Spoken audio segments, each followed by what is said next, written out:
Hi, how are ya? I'm here with my really sweet friend Tommy. And Tommy, I brought you here because I want to highlight you and I want everyone to get to know who you are. Very sweet of you. Yeah. So tell everybody, well, I'll tell everybody, Tommy is a huge celebrity hairstylist. And he works on a show that is on the air every 5 days a week, right? So tell us about your show that you're on. I've been working at Access Hollywood for almost 10 years now. Wow, time flies. Yeah, 5 days a week, 5:45 a.m. call time, Monday to Friday, but it's a delight to be there every day. I love it. I love it. I can truly say, you know, if people say like, do you like what you do? I really, truly like what I do. How great is that? Yeah. And how did you get there? Because that's a big show. Yeah. It's in our industry. It's rare that you get a show that's like 42 weeks a year for 5 days a week. Like that you are in the gravy. That show is going into its 20th year. Yeah.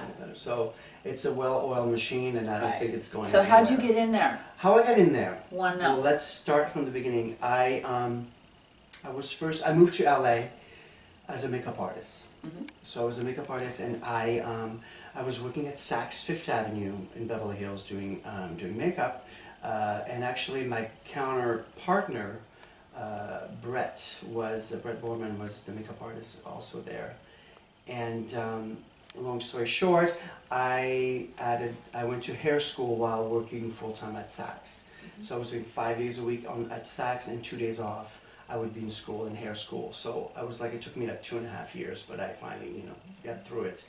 Anyway, so fast forward a couple of years later, Brett was now doing makeup at Access Hollywood, was doing Maria Menounos makeup.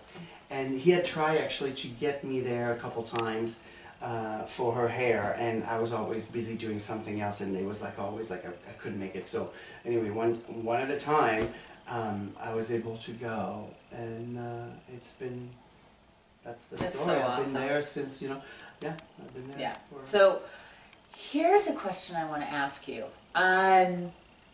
Who is one of your favorite people that you've worked on? I think isn't that a question you get at the cocktail party? Yeah. That's what I get.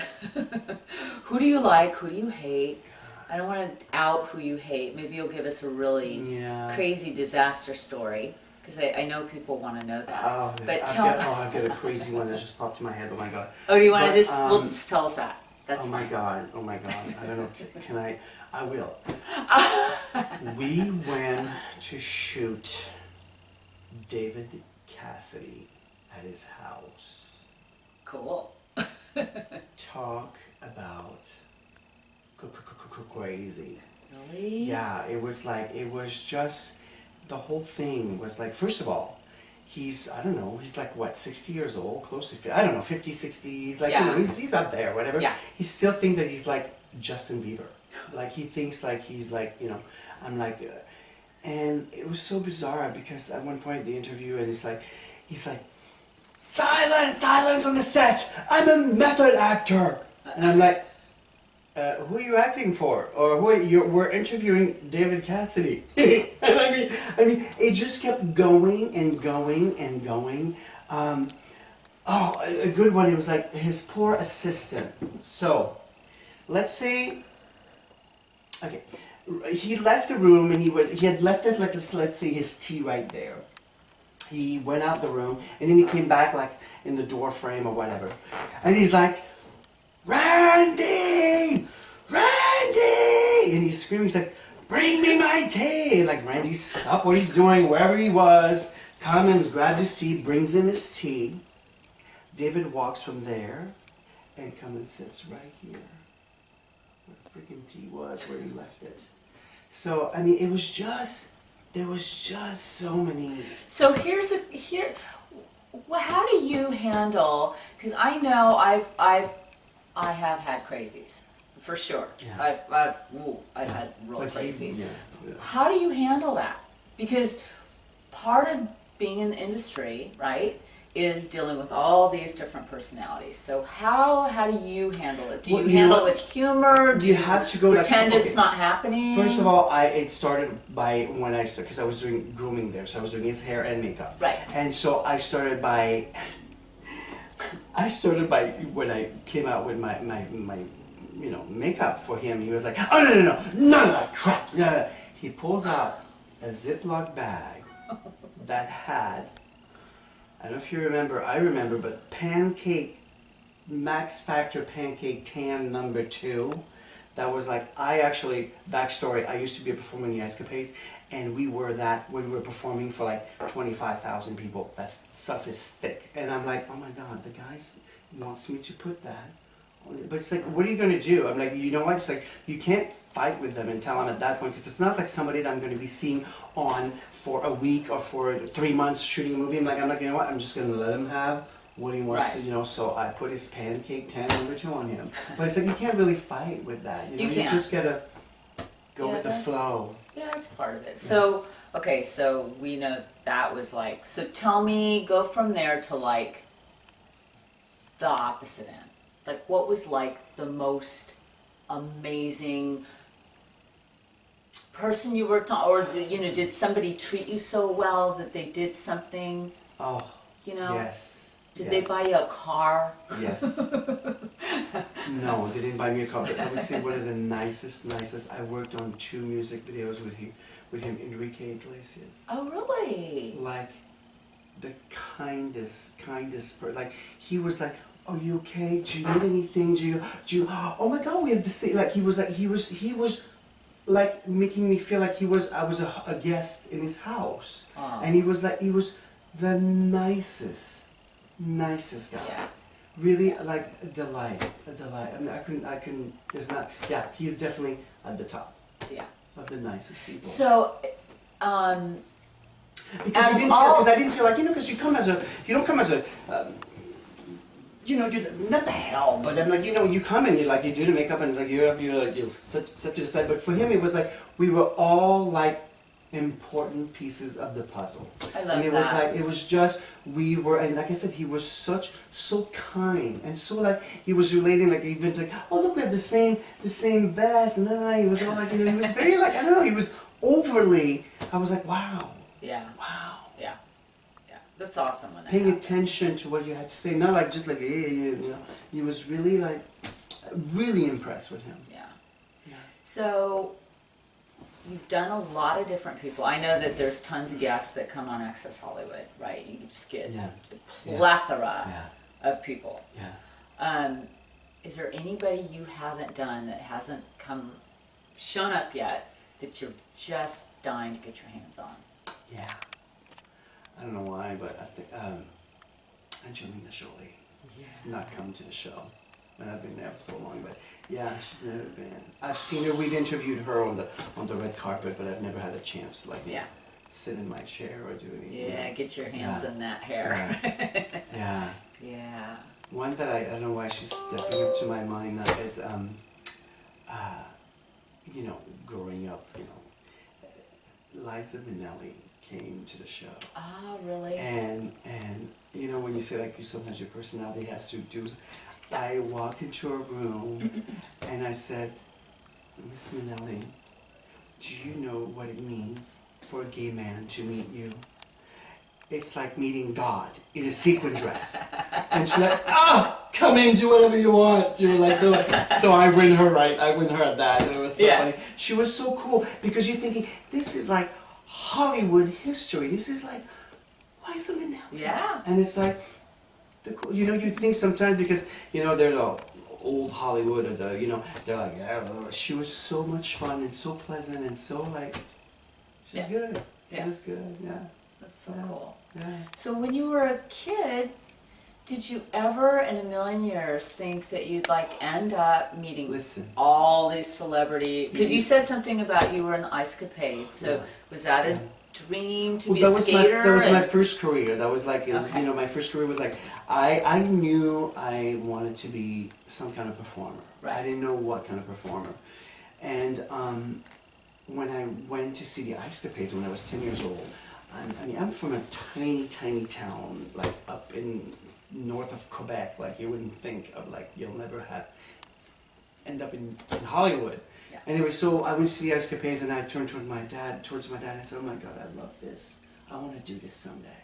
My good old dad, so supportive of whatever crazy idea I had. So he was like, "Okay, if that's what you want to do, then okay." So I started skating, started competing, started advancing pretty fast and doing pretty good. And wouldn't you know it, by the age of 20, I got a contract with Escapades, went and auditioned for the show, and took that completely changed.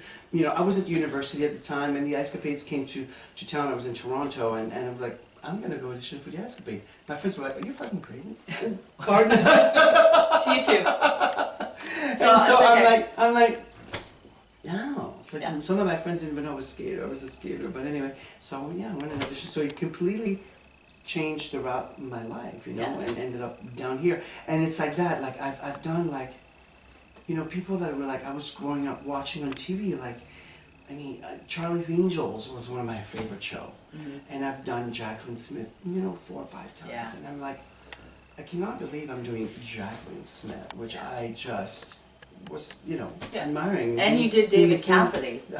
I knew you grew up watching him, I wasn't so... a big one about it. But yeah, Jacqueline Smith was like, that was like a realization of like, wow, it's so bizarre. Yeah, it's very... And then even walking through, you know, when we work in like, you know, on the sets and in the studios and stuff like that, like, you know, walking through, like, I remember, like, my poor dear grandfather, when we were growing up, he just loved The Price is Right. It was like his favorite. And I was working at CBS a couple of weeks ago, and I'm just walking right behind all the sets and stuff, you know how it is in CBS. Yeah. Like, and it's like, oh my God, it's The Price is Right stuff right here. And my grandfather would like just die for like, knew if we're still alive. You know? Yeah. So I have 2 questions left. One of them is, you know, you have a great resume, great body of work. So with social media right now, if someone was to like do a search on you, right, and they'd expect probably 3 million followers because he's a big deal. Tell us why there isn't a billion followers on Instagram I am the or worst. Twitter or I whatever. am the worst, first of all, at promoting myself. Yeah.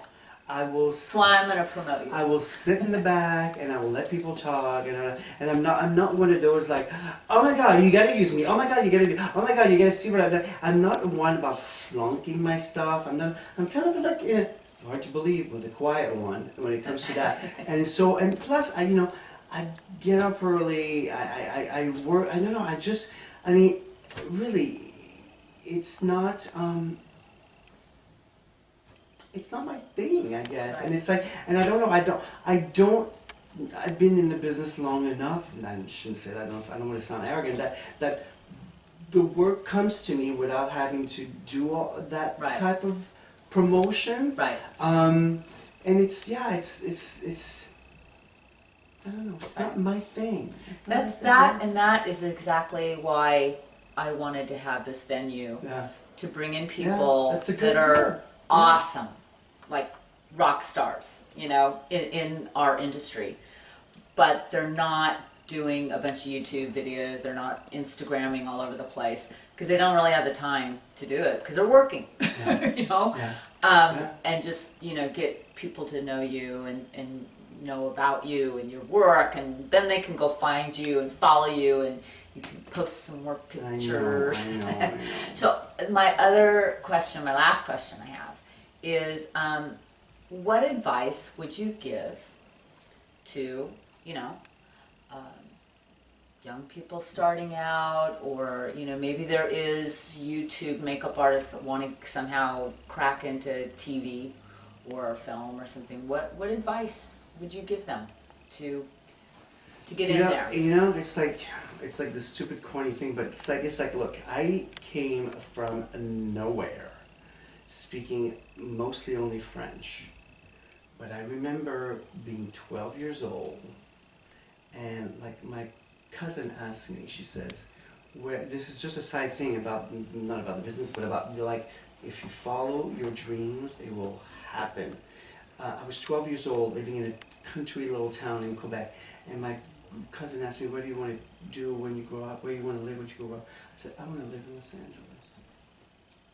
I'm like, how? Like, but I was like, it was something that I was, and it was the same thing, like with hair and makeup. I was like, I just knew it was gonna. So you just don't give up. You just find a way. Do not give up. Don't get where you need to. I mean, look, I went, and I was a late bloomer, meaning I went to hair school at 32. Okay, so that's like, I've got kids that were in there in 18, and so I was. But you know what?